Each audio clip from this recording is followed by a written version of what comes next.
नमस्कार मंडळी, आज मस्त मक्याचा चिवडा तयार केला। तर त्यासाठी अर्धा किलो मक्का मी बाजारातून आणला होता।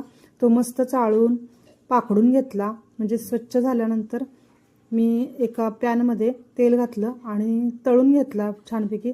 त्यानंतर 1 वाटी शेंगदाणे, 1 वाटी फुटाण्याची डाळ, 1 वाटी खोबऱ्याचे काप सर्व तळून घेतले। त्यानंतर अर्धी वाटी काजू मस्त तळून घेतले, ते ऑप्शनल आहे।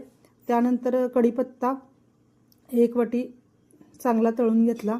त्यानंतर एका तडका पॅनमध्ये 1 छोटी वाटी तीळ घातले आणि ते मस्त भाजून घेतले कोरडेच, आणि ते त्या पोह्यांवर सर्व घातलं।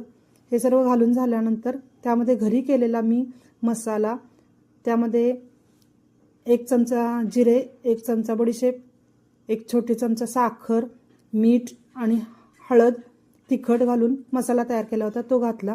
मस्त चिवडा तयार झाला, या खायला। व्हिडिओ आवडला तर व्हिडिओला लाईक करा, नवीन असाल तर सबस्क्राईब